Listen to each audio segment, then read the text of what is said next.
গোথ্রো যেটা আর কি কাট্য করে চলে গেছে, এই লাইনগুলার সমষ্টি হইতেছে ইলেকট্রিক ফ্লাক্সের পরিমাণ। আচ্ছা, তো এই সমষ্টিটা আমরা কিভাবে বের করব ম্যাথমেটিক্যালি? এই জন্য ইলেকট্রিক ফ্লাক্সের সাইম্বল দিয়ে দেখো সামেশন সাইন দেওয়া হয়েছে। সামেশন সাইন মানে কি, সবগুলা ফিল্ড লাইন তোমার যোগ করতে হবে। তো ইলেকট্রিক ফিল্ড মানে হচ্ছে ই সাইম্বল ডট ডেল এস দেওয়া হয়েছে। ডেল এস মানে হচ্ছে আমরা তো বিভিন্ন সারফেস বানাইছি, দেখো চিত্রটার মধ্যে আমরা সারফেস 1 দিচ্ছি, সারফেস 2, সারফেস 3, সারফেস 4, মানে এই চারটা সারফেসের গড় করে আমরা সেটার টোটাল সামেশনটা বের করব। তো সামেশন নিয়ে করলাম, তারপরে আবার টোটালটা কালেক্ট করার জন্য আমরা ইন্টিগ্রেশন সাইন দিলাম। এখন খেয়াল করে দেখো ইন্টিগ্রেশন সাইনের ভিতরে কিন্তু ইন্টিগ্রেশন সাইন নরমাল আমরা ম্যাথসে করে আসছি, এটার ভিতরে একটা গুল চিহ্ন আছে, দেখতে পারছো? হ্যালো, যে কোন একজন একটু কথা বলো আমার সাথে। দেখো ইন্টিগ্রেশন সাইনটার মাঝখানে, হ্যাঁ ইন্টিগ্রেশন সাইনটার মাঝখানে একটা গুল দেওয়া, এটার মিনিং হইতেছে, হ্যাঁ বলো, একটা ক্লোজ সার্কেল, মানে সার্কেলের জন্য। হ্যাঁ হ্যাঁ, এটা শুধুমাত্র ক্লোজ যেগুলা মানে ইলেকট্রিক ফ্লাক্স থেকে শুধু ক্লোজ গুলা আমরা সামেশনে আনবো, বুঝছো? যেগুলো একটা, হ্যাঁ এই জন্য কিন্তু মাঝখানে গুলটা দেওয়া। তার মানে এখন থেকে আমরা যে পড়া শুরু করব ইলেকট্রিক ফ্লাক্সের সবগুলা কিন্তু ক্লোজ নিয়ে আমরা কাজ করব, ওপেন গুলা নিয়ে আমাদের কাজ নেই, ঠিক আছে? আচ্ছা, এখন আমরা ইলেকট্রিক ফিল্ডের যেমন কুলম ল পড়ছিলাম, তেমনি ইলেকট্রিক ফ্লাক্সের ক্ষেত্রে একটা ল আছে, সেটা হচ্ছে গাসেস ল।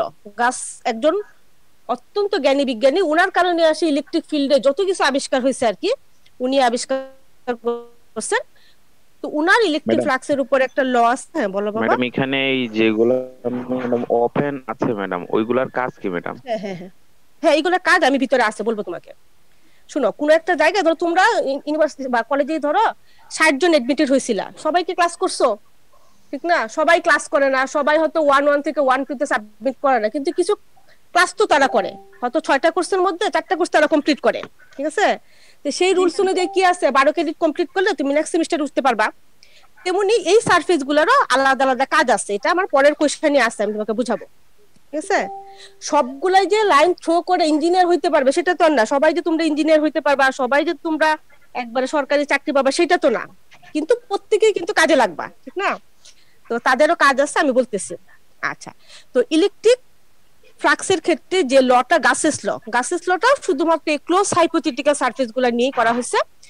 গাসেস লটা হইতেছে to any close hypothetical surface are call Gaussian surface, মানে ক্লোজ যে হাইপোথেটিক্যাল সারফেস গুলো এগুলো আর একটা নাম আছে, সেটা নাম হইতেছে গাউসিয়ান সারফেস।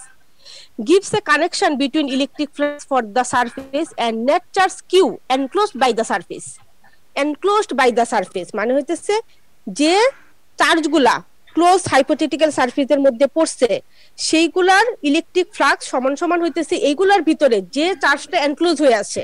চার্জ কিন্তু আমি প্রচুর দিছি, পজিটিভ চার্জ নেগেটিভ চার্জ, ঠিক না? কিন্তু যে চার্জগুলা শুধুমাত্র এই হাইপোথেটিক্যাল সারফেসগুলা মানে গাউসিয়ান সারফেসগুলোর মধ্যে ক্লোজ হয়ে আছে সেইগুলাই শুধু কাউন্টিং এ আসতেছে। এটার গাউসিয়ান লটা হইতেছে টোটাল ইলেকট্রিক ফিল্ডের ক্রিয়েটেড ফ্লাক্স ইকুয়াল টু হইতেছে total net charge enclosed by the surface. দেখো ফ্লাক্সের সাইন ইকুয়াল টু দেওয়া হয়েছে কিউ, কিউ মানে যতটুকু চার্জ এনক্লোজড হয়ে আছে সেটা। নিচে কিউ এর নিচে E C L D enclosed অনেক বইয়ে পাবা লেখা, বুঝছো? এনক্লোজ কথাটা নিচে লেখা থাকে।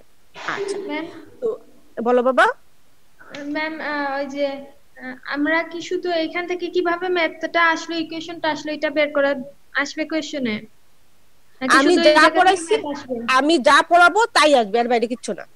কিন্তু এর সাথে রিলেটেড কিছু অঙ্ক আছে, অঙ্কগুলো তোমাদের আমার সামনাসামনি করাইতে হবে, অঙ্কগুলো আমি দেখা হলে করাবো রেখে দিছি। কিন্তু ইকুয়েশন আমি যেটা পড়াইছি, সংজ্ঞা যেটা পড়াইছি, ল যেটা পড়াইছি, ল কি কি ইউজ করতে হবে আমি যা পড়াবো তাই পড়বে, ঠিক আছে? লাস্ট ক্লাসের আপনি দুইটা ম্যাথ করাইতে চাইছিলেন, বলছিলেন বই। হ্যাঁ হ্যাঁ, এগুলো বাবা সামনাসামনি ছাড়া করানো যাবে না, এগুলো বইয়ে আসছে, আমি বই এক্সাম্পল বলে দিছিলাম। এখন যেহেতু বই তোমরা কালেক্ট করতে পারতেছো না, তো আমি এগুলো রেখে দিতেছি।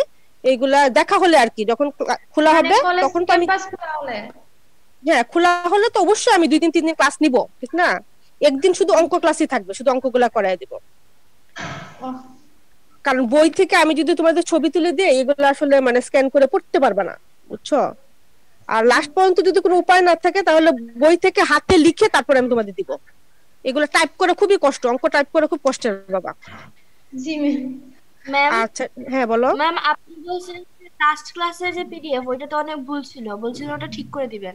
না অনেক ভুল ছিল না বাবা, এটার টুকটাক কিছু ভুল ছিল, আমি স্ক্যান করাইতে পারি নাই বাবা, আমাদের স্ক্যান মেশিন নষ্ট। বললে তো আমি এখন এই স্ক্যানটা অন্য জায়গা থেকে করাইছি, আমি স্ক্যান করাইতে পারি নাই। আজকেও একটা জায়গা টুকটাক ভুল আছে, এখন বলবো, এখনই ঠিক করে নিবা, ঠিক আছে? কারণ এগুলা মানে ম্যাথমেটিক্যাল টার্ম, তো যখন এক জায়গা থেকে আরেক জায়গায় আমি প্রিন্ট করাইতে যাই তখনই দেখা যায় টার্ম কিছু চেঞ্জ হয়ে যায়। যেমন যে ফ্লাক্সের সাইনটা যে দেওয়া হয়েছে ফাই, ঠিক আছে? এই ফাইনটা দেখো, এটা কিন্তু রোমানিক, মানে বড় হাতের ফাই দেওয়া, গুল দিয়ে উপরে টান দেওয়া। কিন্তু নরমালি আমরা রোমানিক ফাই কি লিখি, গুল করে দিয়ে মাঝখান দিয়ে টান দিয়ে দিই, ঠিক আছে? তো এরকম চেঞ্জ হয়ে যায় জিনিসগুলা যখন আমি প্রিন্ট আউট করাইতে যাই, বিভিন্ন কম্পিউটারে হয়তো সেটআপ এরকম থাকে না। আচ্ছা, যাই হোক, তারপর আমরা কি করলাম, গাউসিয়ান লতে এই যে ফ্লাক্সের যে জায়গাটা আছে সেটাতে ফ্লাক্স সমান সমান আগে যে ইকুয়েশনটা আছে সেটা খালি বসায় দিলাম, ঠিক আছে? এই হয়ে গেল গাসেস ল। এখন হইতেছে গাসেস লর অ্যাপ্লিকেশন করতে হবে। সবচেয়ে ইম্পর্টেন্ট এবং মজার বিষয় হইতেছে গাসেস ল থেকে কুলম ল বের করা যায়। বুঝতেছো? আমরা সবার প্রথমে যে কুলম ল পড়ছিলাম, কুলম ল কি ছিল? দুইটা যদি পয়েন্ট চার্জ থাকে তাদের মধ্যবর্তী দূরত্ব একটা নির্দিষ্ট দূরত্বে যদি থাকে, তাদের যে মধ্যে যে টিল ক্রিয়েট হয় বা যে ফোর্সটা ক্রিয়েট হয় সেটা হইতেছে তাদের মধ্যবর্তী দূরত্বের বর্গের স্কয়ারের ব্যস্তানুপাতিক, আর তাদের যে দুইটা চার্জ আছে তাদের সমানুপাতিক মাল্টিপ্লিকেশন, ঠিক না? এটা হচ্ছে ইনভার্সলি, এটা হচ্ছে ডাইরেক্টলি প্রপোর্শনাল, আর ডিসটেন্সটা হইতেছে স্কয়ারের ইনভার্সলি প্রপোর্শনাল, ঠিক না? আচ্ছা, এখন আমাদের গাসেস ল কিন্তু সেম জিনিস। দেখো, দুইটা চার্জ থাকে, দুইটা অপোজিট চার্জ থাকে, তারা একটা নির্দিষ্ট দূরত্বে থাকে, তাদের মধ্যে একটা ইলেকট্রিক ফিল্ড ক্রিয়েট হয় এবং সেটা থেকে ইলেকট্রিক ফ্লাক্স মেজার করা যায়। ঘটনা কিন্তু সেম, তার মানে দুইটার সিনারিও যেহেতু সেম, একটা থেকে আরেকটা লতে আসা যায়। তো এখন আমাদের যে কোশ্চেনটা পরীক্ষা আসে, খুবই ইম্পর্টেন্ট কোশ্চেন এটা, যে গাসেস ল থেকে কিভাবে কুলম ল বের করা যায়। আচ্ছা, তো এটা বের করার জন্য আমরা প্রথমে গাসেস লটা দিলাম, একটা চিত্র তো আঁকলাম, দেখলাম গোলাকার সারফেস আঁকলাম, সেটার কিউ হইতেছে চার্জ, যে সারফেসে ইলেকট্রিক ফিল্ড ক্রিয়েট হবে সেটার দূরত্ব হইতেছে আর। এটা জাস্ট শুধু চিত্রে আছে, চিত্রে আর অন্য কিছু নাই। এখন আসি আমরা গাসেস ল থেকে কুলম ল বের করা। তো যেহেতু গাসেস লটা প্রথম লিখলাম, লিখার পরে দেখো সেকেন্ড লাইনটা হইতেছে যে কোনো ইন্টিগ্রেশনে কি থাকে, যেগুলো কনস্ট্যান্ট থাকে সেগুলো ডাইরেক্ট বের করে নেই, ঠিক না? তাহলে এই জায়গায় ইটা হইতেছে কনস্ট্যান্ট ইলেকট্রিক ফিল্ড, সেজন্য আমরা ইলেকট্রিক ফিল্ডটাকে বের করে নিলাম, ঠিক আছে? এই জন্য আমি কি লিখলাম, লেখাটা দেখো, আমি যা লিখছি মানে একটা একটা করে লাইন, কিন্তু বইয়ে দেখবে অনেক লাইন লেখা আছে। আর তোমাদের কোর্সটা আমি গতবারও তো আমি নিছি, তো এই জন্য আমি জানি তোমাদের একটাতে 3-4 কোশ্চেনে, এক একটা প্যাটার্নে 10 করে থাকে, এ বি সি আমি 3টা কোশ্চেন করে করতে হয়। তো একটা কোশ্চেনে আমি 3 বা 4 এর বেশি মার্ক দিতে পারি না, দ্যাটস ওয়াই আমি কিন্তু শর্ট করে লিখছি। এবং তোমরা পরীক্ষা আসলে আমার এই শর্টটা অ্যানসার করবা, আদারওয়াইজ লিখে কুলাইতে পারবে না, 2 ঘন্টার পরীক্ষা, বুঝছো? আচ্ছা, তো ইলেকট্রিক ফিল্ড কনস্ট্যান্ট, এই জন্য আমরা ইটা বের করে নিছি।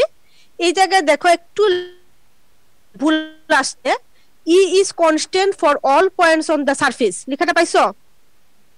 জি ম্যাম, একটু খেয়াল করো। আর এই জায়গায় দেখো ইট ক্যান বি, হ্যাঁ it can be factor from inside the integral sign, তো ইট হবে, এটা শুধু টি হয়ে গেছে। দেখো এই জায়গায় টি এর কোনো ফাংশন নাই কিন্তু, হ্যাঁ এই জায়গায় ইট হবে আইটি, আইটা মিস হয়ে গেছে, এটা একটু ঠিক করে ফেলো।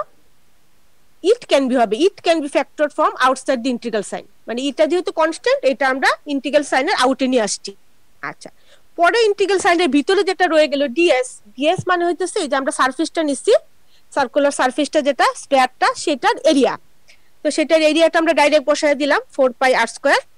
এখন দেখো এটা থেকে শুধু ইটা বের করতে হলে যেটা করতে হবে, এই জায়গায় আরেকটু লেখা ভুল আসছে, ক্যাপিটাল ই সমান সমান 1/4 পাই, এই জায়গায় আর স্কয়ার আসছে না, এটা আসলে ইপসিলন নট হবে। এপসিলন নট এটা তোমরা পড়তে গেলে বুঝতে পারো, হ্যাঁ এপসিলন নট হবে, পরে কিউ বাই আর স্কয়ার। এটা একটু কারেকশন করে নাও,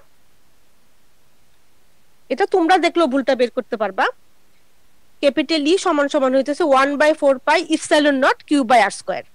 আচ্ছা, এখন যে আমাদের কুলম ল যাইতে হবে, কুলম লয়ে চার্জ কয়টা থাকে? 2টা চার্জ থাকে, কিউ কিউ 1 বা কিউ কিউ নট, দুইটা এরকম থাকে। এজন্য আমরা কি করলাম, এই সারফেসের কাছাকাছি আরেকটা পয়েন্ট চার্জ আনলাম কিউ নট, এবং সেটা যদি নিয়ে আসি তাহলে আমাদের ইলেকট্রিক ফিল্ডের যে ইয়ে থাকে, আগের ইকুয়েশনে দেখবা এফ সমান সমান হইতেছে ই কিউ নট। এখন ই এর ভ্যালুটা বসায় দিলেই দেখো পরের লাইনটাও কারেকশন করতে হবে, 1/4 পাই, এদিকে ইপসিলন নটের জায়গায় দেখো আর নট হয়ে গেছে পরের পেজে, 1/4 pi epsilon naught q q naught by r square হবে। যে কোনো একজন একটু কথা বলো, ঠিক করতে পারছো কিনা দেখো। হ্যাঁ লাস্ট পেজ দেখো এইটাই মানে হইতেছে কুলম্ব ল। দেখো এইটার চেহারা আর কুলম্ব লর চেহারা একই চেহারা, ঠিক করছি ম্যাম। ঠিক আছে? এইটুকুই খালি ভুল আছে এটার মধ্যে। এইটা বুঝছো বাবা, টাইপ করতে যাওয়ার সময় মনে কিছু ভুল হয়েছে আর মনে কিছু প্রিন্ট করতে যায় ফরম্যাট হয়ে গেছে, বুঝছো? খুবই ইম্পর্টেন্ট কোশ্চেন, মাত্র 5টা লাইনে শেষ হয়ে যায়, লিখলে দেখো 5 মিনিট সময় লাগে না, কিন্তু পরীক্ষায় আসার মতো একটা কোশ্চেন, খুব ইম্পর্টেন্ট কোশ্চেন। আচ্ছা তাহলে আমি যেটা পড়াইলাম, ফার্স্ট কোশ্চেন হইতেছে ইলেকট্রিক ফ্লাক্স কাকে বলে। ইলেকট্রিক ফ্লাক্স কাকে বলে যেভাবে চিত্র দিয়ে বুঝা হয়েছে সেভাবে কিন্তু পরীক্ষা আসলে দিতে হবে। পরে হইতেছে গাউসিয়ান লটা কি বা গাউসেস লটা কি, গাউসেস ল থেকে কিভাবে কুলম্ব বের করা যায়। এখন আসি থার্ড কোশ্চেনে। থার্ড কোশ্চেনটা হইতেছে state and explain Gauss's law for 2 point charges having equal magnitude but opposite side. একটু আগে একজন আমাকে কোশ্চেন করছিল না যে এগুলা সারফেস গুলা ক্লোজ হয়ে যায়, সেগুলা নিয়ে ম্যাডাম কাজ করতেছি, তাহলে ওপেন গুলা কি করবে? ঠিক আছে, এইটার মধ্যে ওপেন গুলা আর ক্লোজ গুলা কার কি কাজ এটা দেওয়া। কোয়েকশনটা আবার বলেন তো। বলো বাবা, শুনতেছি না। থার্ড কোয়েকশনটা আবার বলেন। ফার্স্ট কোশ্চেন ডিফারেন্ট হইতে, না না থার্ড কোশ্চেন হ্যাঁ এখন হ্যাঁ এটা হইতেছে state and explain Gauss's law for the 2 point charges having equal magnitude but opposite sign. দুইটা পয়েন্ট চার্জ যাদের magnitude same and opposite sign, তাদের গাউসিয়ান লটা কিভাবে এক্সপ্লেইন করতে হবে, গাউসিয়ান ল তাদের উপরে কিভাবে কাজ করে সেটা এক্সপ্লেইন করা। ঠিক আছে, এইটাই হইতেছে যে বললাম যে আগে একজন কোশ্চেন করছিল যে বিভিন্ন সারফেসে ওপেন গুলার তো কোনো কাজে আসে নাই, ওপেন গুলার কি কাজ। এখন দেখো পরের পেজে যাও, সারফেস 1, সারফেস 2, সারফেস 3, সারফেস 4 প্রত্যেকটা সারফেসের কি কি কাজ যেটা দেওয়া হয়েছে। সারফেস 1 হইতেছে পজিটিভ চার্জ থেকে যে ইলেকট্রিক লাইনস গুলা বের হইছে, এগুলা সবগুলা দেখো আউটওয়ার্ড মানে বের হইতেছে। সারফেস 2 তে হইতেছে নেগেটিভ চার্জের ইলেকট্রিক ফিল্ড লাইনস গুলা সবগুলা কিন্তু ঢুকতেছে মানে ইনওয়ার্ড। সারফেস 3 কোনটা? সারফেস 1 থেকে সারফেস 2 এর দিকে যেগুলো যাইতেছে এগুলো হচ্ছে একদিকের গুলা হচ্ছে সারফেস 3, আরেক দিকের গুলা হইতেছে সারফেস 4। এবং দেখলে খেয়াল করবা যে সারফেস 3 আর সারফেস 4 এর চেহারা কিন্তু একই রকম। আচ্ছা এখন ভিতরে, হ্যাঁ বাবা বলো। সারফেস 3 সারফেস 4 সেম, কিন্তু দিকটা কি ভিন্ন? দিকটা দেখো, তুমি চিত্রে দেখো একই ভাবে কিন্তু যাইতেছে, পজিটিভ থেকে নেগেটিভের দিকে ঢুকতেছে। আমি যে চিত্র দিছি এগুলো দেখো যে পজিটিভ থেকে নেগেটিভের দিকে ঢুকতেছে সবগুলা। আচ্ছা এখন দেখো সারফেস 1 এর ক্ষেত্রে কি হইছে, যে ইলেকট্রিক ফিল্ড লাইনগুলো আউটওয়ার্ড থাকে, ঠিক আছে, সেইগুলো সব পয়েন্টে মানে বের হওয়ার দিকটা নির্দেশ করে। ইলেকট্রিক ফ্লাক্সের ক্ষেত্রে যে ইলেকট্রিক ফিল্ডগুলো আউটওয়ার্ড থাকে সেগুলো আসলে পজিটিভ। দ্যাট মিন্স যে ইলেকট্রিক ফ্লাক্সটা ক্রিয়েট হবে সেটা হইতেছে পজিটিভ ইলেকট্রিক ফ্লাক্স। S2 এর ক্ষেত্রে যেটা হয় যে ইলেকট্রিক ফিল্ড লাইন যেগুলো বের হয় সেগুলো সব ইনওয়ার্ড মানে হইতেছে যে ইলেকট্রিক ফ্লাক্সটা ক্রিয়েট হইতেছে সেটা হইতেছে নেগেটিভ।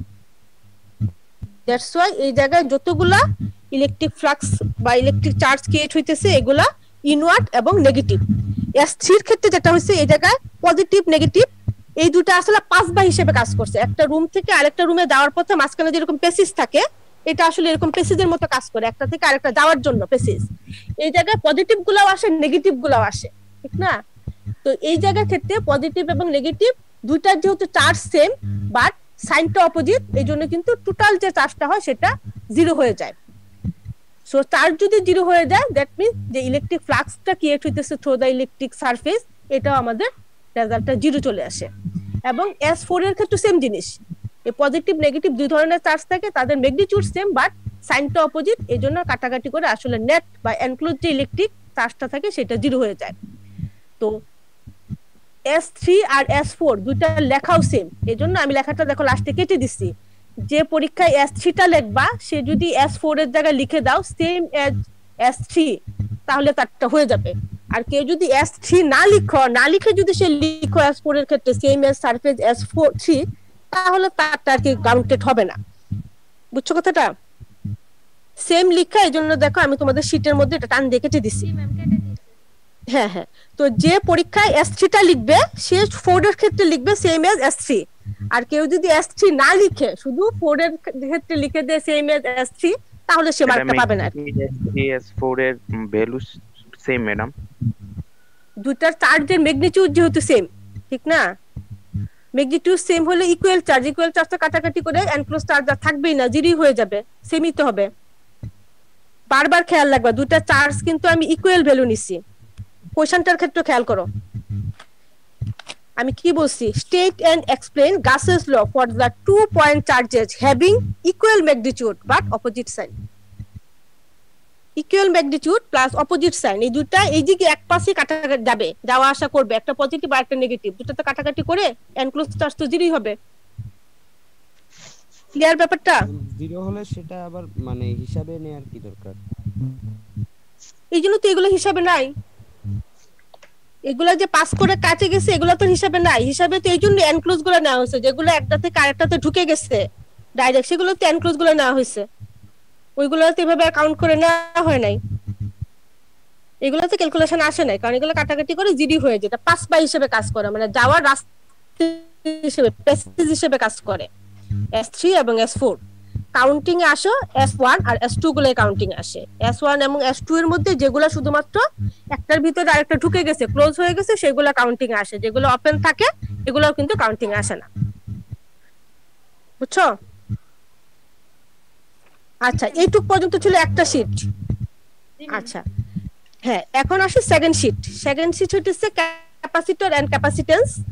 ক্যাপাসিটর এন্ড ক্যাপাসিটেন্সের দুই ধরনের ভাগ থাকে, একটা হচ্ছে এগুলা সিরিজে থাকে আর একটা হচ্ছে প্যারালালি থাকে, ঠিক আছে? এইটা অলরেডি তোমরা ইন্টারমিডিয়েটে পড়ে আসছো, ঠিক না? আচ্ছা, ক্যাপাসিটর আর রেজিস্ট্যান্স এই দুটার মধ্যে কি পার্থক্য বলো তো?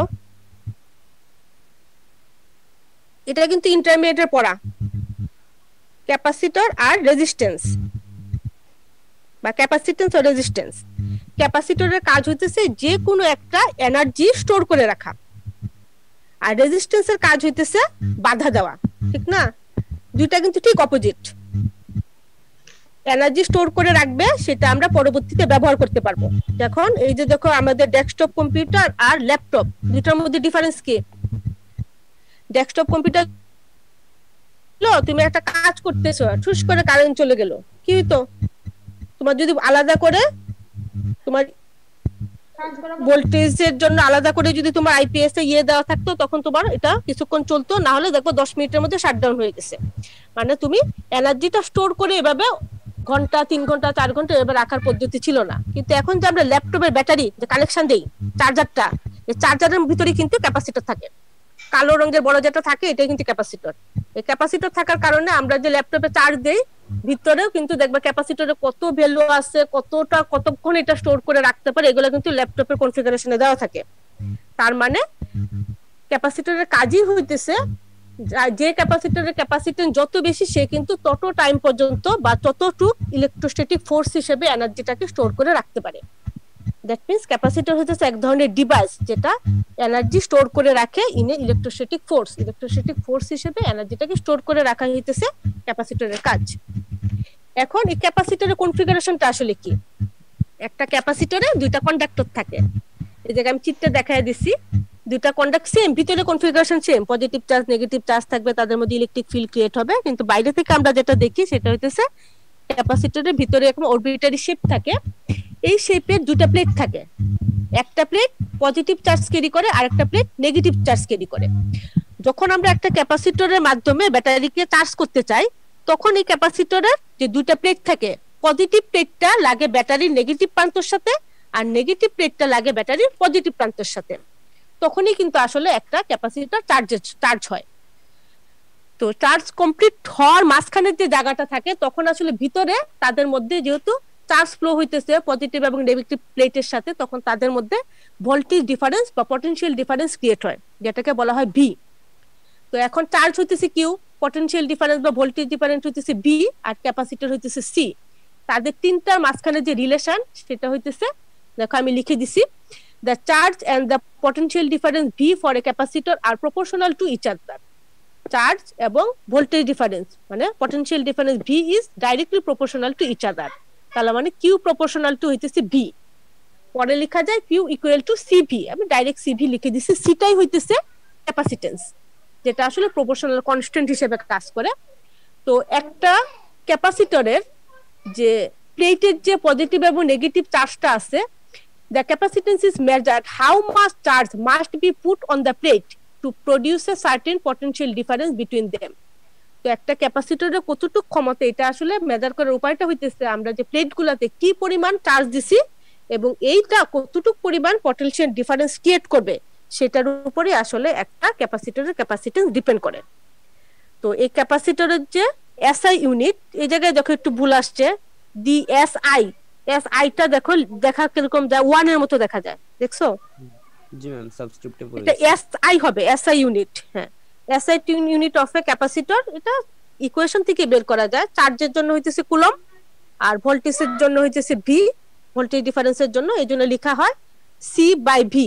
এটাকে আসলে 1 ফ্যারাডে বলা হয়। ফ্যারাডে একজন বিজ্ঞানীর নাম, উনি আসলে ক্যাপাসিটর ক্যাপাসিটেন্স নিয়ে কাজ করছেন, এই জন্য ওনার নাম অনুযায়ী সেটাকে আসলে ফ্যারাড করা হয়েছে, ইউনিট দেওয়া হয়েছে। তাহলে 1 ফ্যারাড সমান সমান হইতেছে 1 কুলম পার ভোল্ট। ঠিক আছে? তো পরীক্ষায় যদি আসে write short notes of capacitor and capacitance, তাহলে কিন্তু এই যে জায়গা থেকে শুরু করছি, চিত্রটা নাও দিতে পারে, চিত্র দেওয়ার দরকার নাই, তোমাদের পরীক্ষায় এত টাইম নাই, চিত্র দেওয়ার দরকার নাই, বাট ভিতরের লেখাগুলো কিন্তু লিখতে হবে। কি লিখবা আমি আবার বাংলাতে বলে দিতেছি। ক্যাপাসিটর হচ্ছে একটা ডিভাইস যেটা store energy in electricity force. একটা ক্যাপাসিটরের ভিতরের কনফিগারেশনটা হইতেছে তাদের মধ্যে দুইটা কন্ডাক্টর থাকে, এই কন্ডাক্টর গুলাকে আসলে দুইটা প্লেট বলা হয়। এই প্লেট গুলো একটা পজিটিভ চার্জ ক্যারি করে আর একটা নেগেটিভ চার্জ ক্যারি করে। যখন আমরা একটা ক্যাপাসিটর চার্জ দেই, চার্জ দেওয়ার সময় ভিতরে যেটা ঘটে সেটা হচ্ছে ক্যাপাসিটরের এই পজিটিভ চার্জটা লাগে হইতেছে ব্যাটারির নেগেটিভ চার্জের সাথে, আর নেগেটিভটা লাগে ব্যাটারির পজিটিভ চার্জের সাথে। তখনই একটা ব্যাটারি আসলে এনার্জি ইকুয়াল এবং অপোজিট চার্জেস পাওয়ার কারণে তারা এনার্জি ট্রান্সফার করে, এনার্জিটা স্টোর করে রাখে ক্যাপাসিটরের ভিতরে। আর যেহেতু ভিতরে এই এনার্জি ট্রান্সফার হয় পজিটিভ নেগেটিভ পাওয়ার কারণে, এজন্য ভিতরে একটা পটেনশিয়াল ডিফারেন্স তৈরি হয় যেটাকে ভি বলা হয়। তো এটা এই চার্জ এবং potential difference is proportional to the each other, that's why আমরা লিখতে পারি কিউ ইকুয়াল টু সিভি। সেটাই হইতেছে প্রপোর্শনাল কনস্ট্যান্ট যেটাকে বলা হয় ক্যাপাসিটেন্স। এই ক্যাপাসিটেন্স আসলে ডিপেন্ড করতেছে how much charge must put on the plates to produce a certain amount of potential difference. The SI unit of this capacitor is 1 farad. 1 farad equal to 1 coulomb per volt. এটুকু পর্যন্ত দিলে এই ক্যাপাসিটরের capacitance কাকে বলে হোক আর দুইটা short note লিখতে বলো, এটার আনসার এই জায়গায় শেষ। কি বুঝতে পারছো? একজন একটু কথা। জি ম্যাডাম, বুঝতে আমি আমি একদমে যতটুকু পর্যন্ত এখন বলে গেছি বাংলাতে ততটুকু পর্যন্ত লিখতে হবে। মানে লাস্টেরটুকু শুধু শীটের কতটুকু? শীটের শুনো, আমি তোমারে কি বললাম, বইয়ে এটা নিয়ে 2 পেজ লেখা আছে, আমি তোমাকে শর্টকাট করে লিখে দিছি, সর্বোচ্চ শর্টকাট। এর চেয়ে শর্টকাট যদি করো তাহলে আসলে বিকলাঙ্গ হয়ে যাবে, প্রতিবন্ধী। বুঝছো? পরীক্ষায় 2 ধরনের কোশ্চেন আসতে পারে। যদি শুধুমাত্র আসে what is capacitor and capacitance, তাহলে তুমি শুধু প্রথম লাইনটা দিবা, a capacitor is a device that store energy in a electricity force. এটা হলো ক্যাপাসিটর কাকে বলে। আর ক্যাপাসিটেন্সটা কি দিবা? ক্যাপাসিটেন্স দিবা the capacitor, লাস্টের line, the capacitance is measured of how much charge must be put on the plates to produce a certain potential difference between them. তখনই কোশ্চেনটার মার্কও থাকবে মাত্র 1 মার্ক। কিন্তু যদি থাকে right short notes of capacitor and capacitance, তখন এটা mark থাকবে 3 mark, এবং তোমাকে আমি যতটা দিছি শুধু চিত্রটা বাদ দিয়ে পুরোটাই লিখতে হবে। এই যে 1 farad equal to 1 coulomb per volt, এটা পর্যন্ত লিখতে হবে। এটা মার্কের উপর ডিপেন্ড করে। ঠিক আছে? যদি 3 মার্ক থাকে, শর্ট নোট লেখা থাকে, তাহলে পুরাটাই দিতে হবে। আর যদি সংজ্ঞা থাকে 1.5 মার্ক থাকে, তাহলে প্রথমের একটা লাইন ক্যাপাসিটর কাকে বলে দেওয়া আছে, আর ক্যাপাসিটেন্স এটা যে এসআই ইউনিটের আগে দেখো 2টা লাইন আছে, ওই লাইনটা দিতে হবে। হ্যাঁ, the capacitance is measured how much, এটা দিলেই হবে। ঠিক আছে? জি ম্যাম। আচ্ছা আচ্ছা, তারপরে দেখো calculate electric field potential difference and capacitance of parallel plates capacitor. এটা ওই যে ক্যাপাসিটরের যে গাউসেস লটা আছে সেটা থেকে কিভাবে ইলেকট্রিক ফিল্ড বের করা যায় এটা বের করে দেখাইছি। পটেনশিয়াল ডিফারেন্স মানে হইতেছে ফাইনাল পটেনশিয়াল ডিফারেন্স থেকে ইনিশিয়াল পটেনশিয়াল ডিফারেন্স মাইনাস করে কিভাবে বের করা যায়, লেখাটা কি আছে সব একবার শর্টকাট করে লিখে দিছি। তারপরে দেখো capacitance of A parallel plate capacitor, এই দুটো যদি প্যারালালি থাকে তাহলে কিভাবে ভি করতে হবে, ডিফারেনশিয়াল সি বের করতে হবে, ভি বের করতে হবে, এগুলো আমি লিখে দিছি। তোমরা জাস্ট তারপরে যদি না বুঝো আমি নেক্সট যেদিন আবার ক্লাস নিব, ঠিক আছে, প্রথম 10 মিনিট টাইম থাকবে, তোমরা শুধু আমাকে এগুলোর উপর জিজ্ঞাসা করবে, ম্যাডাম এটা তো বুঝি নাই, এটা তো বুঝি নাই। তার মানে আমি বুঝবো তোমরা একটু পড়াশোনা করছো। আর যদি কেউ কোনো কোয়েশ্চেন না করো তাহলে বুঝবো আসলে তোমরা পড়াশোনা করো নাই। ইনশাআল্লাহ ম্যাম। ঠিক আছে, হ্যাঁ আমাকে জিজ্ঞাসা করবা যে ম্যাডাম এটা পড়ছি এটা বুঝি নাই, তাহলে আমি বুঝবো আসলে কিছু পড়ছো। আমিও কিন্তু কোয়েশ্চেন করবো, এটার আনসার দিতে হবে, জি ম্যাম। ঠিক আছে, তার মানে পড়তে হবে। আচ্ছা, তারপরে দেখো ক্যাপাসিটর ইন সিরিজ আর ক্যাপাসিটর ইন প্যারালাল, এটা তোমরা ইন্টারমিডিয়েটে পড়ে আসছো। আমরা যখন রেজিস্ট্যান্স পড়ছি তখন রেজিস্ট্যান্স সিরিজে থাকলে এটা কি ছিল, আর সিরিজ মানে আর এস ইকুয়াল টু ছিল R1 plus R1 plus R2 plus R3, আর যখন প্যারালালি ছিল তখন ছিল 1 by R1 1 by 1 R1 by R2, হ্যাঁ প্লাস 1 by R2। এটা ঠিক এটার উল্টাটা হইতেছে ক্যাপাসিটরের ক্ষেত্রে। দেখো ক্যাপাসিটর রেজিস্টর একে অপরের উপর একে অপরের পরিপূরক, হ্যাঁ মানে জাস্ট অপোজিট আর কি। তো এইজন্য যেটা হইছে যে সিরিজের ক্ষেত্রে আমাদের হয়ে যাবে ক্যাপাসিট্যান্সের ক্ষেত্রে 1 by C1 C2 C3 এরকম করে, আর প্যারালালের ক্ষেত্রে হয়ে যাবে সম্পূর্ণটা যোগ করা। হ্যাঁ C1 plus C2 plus C3 plus হ্যাঁ CN। হ্যাঁ হ্যাঁ, তো সেইটা একবারে সহজ ভাষায় একবারে শর্টকাট করে আমি লিখে দিয়েছি। আমার ধারণা তোমরা তো ইঞ্জিনিয়ারিং পড়তেছো প্লাস সায়েন্সের, এগুলো কোর্স সায়েন্সের একবার ইন্টারমিডিয়েট বেস, এগুলো একবার পড়লেই তোমরা বুঝে যাবা, ঠিক আছে। চিত্র এঁকে জাস্ট দিয়ে দিছি যোগ করে, আমি জাস্ট শুধু ইকুয়েশন, আমি একটা লেখাও কিন্তু বাড়তি দেই নাই, বুঝছো। তো এইগুলা থেকে আবার একটা লাইন আছে পরীক্ষা, আবার এই একটা লাইন বাদ দিও না,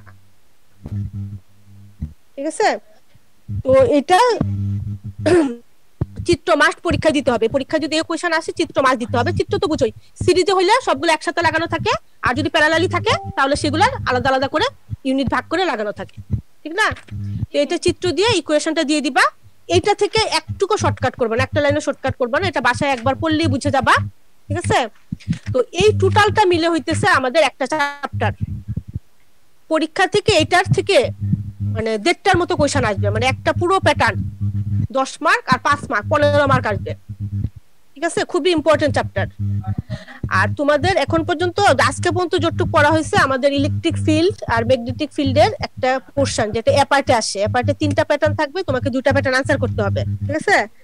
আমাদের 2টা চ্যাপ্টার শেষ, আর একটা চ্যাপ্টার, এটা সবচেয়ে ছোট চ্যাপ্টার একটা রয়ে গেছে, এই চ্যাপ্টারটা পড়লে আমাদের এ পার্টের সব পড়া শেষ হয়ে যাবে, ঠিক আছে। জি ম্যাম। তো আমি আর একটা মানে 3-4 পেজের একটা শীট দিব, আর একটা ক্লাস নিলে আমাদের ইলেকট্রিক ফিল্ড এন্ড ম্যাগনেটিক ফিল্ডেরটা শেষ হয়ে যাবে। তারপরেও তোমাদের বি পার্টের যে কোশ্চেন থাকবে এটাও কিন্তু অনেক বড় সিলেবাস তোমাদের, এটার মধ্যে মডার্ন ফিজিক্স আছে, তারপরে সলিড স্টেট আছে, 2টা পার্ট আছে, বুঝছো। তো এই জন্য আর একদিন আমার ক্লাস নিলে যেহেতু এ পার্ট শেষ হয়ে যাবে, ঠিক আছে।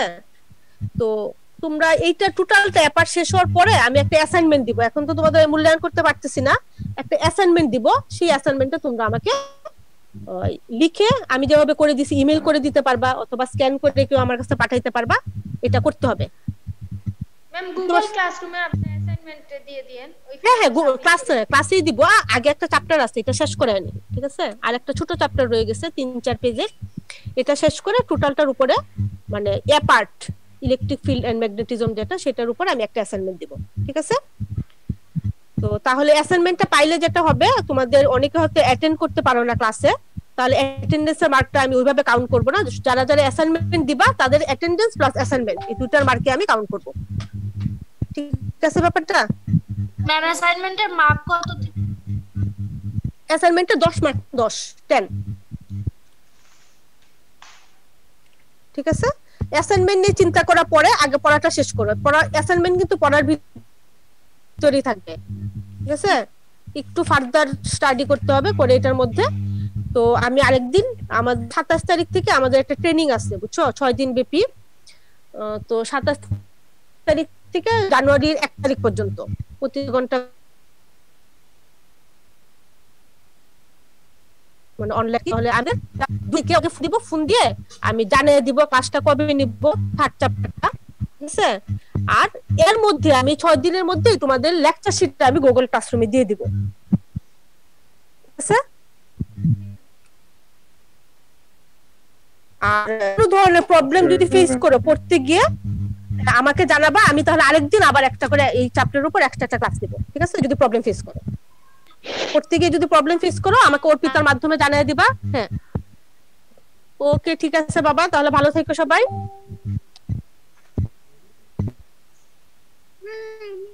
নমস্কার ম্যাম। হ্যাঁ নমস্কার, ভালো থেকো সবাই। হ্যাঁ, নমস্কার ম্যাম। আদাব ম্যাম। আল্লাহ হাফেজ।